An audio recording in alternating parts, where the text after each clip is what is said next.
Dans un pays où Dieu était le surnom de Diego Maradona et où le Messie s'appelle Lionel, également footballeur de génie, le pape François était l'autre Argentin qui faisait la fierté de la nation dans le monde.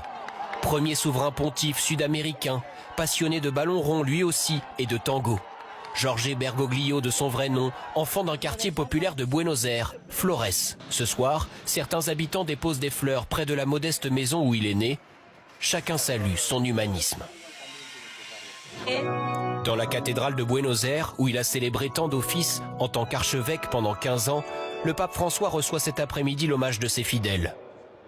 Ceux qui pleurent autant la figure spirituelle que la personnalité locale. Le pape des pauvres est décédé, celui des marginaux, de ceux dont personne ne veut. Jorge Bergoglio a puisé dans son enfance les combats de sa vie. Né en 1936 dans la capitale argentine, fils d'immigrés italiens. Sa devise, obéissance et modestie, héritée des jésuites. À Buenos Aires, il refuse les logements de fonction et se déplace en métro. Dans l'église de son quartier, il est indiqué que François a reçu dans ce confessionnal son premier appel de Dieu à 17 ans. Beaucoup l'ont côtoyé ici jusqu'en 2013 et son départ au Vatican. Pourtant, François ne faisait pas l'unanimité en Argentine.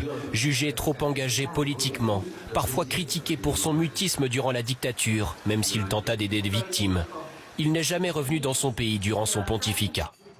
L'ultralibéral président Javier Milei salue aujourd'hui la bonté du pape. Il l'avait pourtant qualifié de gauchiste par le passé et l'avait même insulté.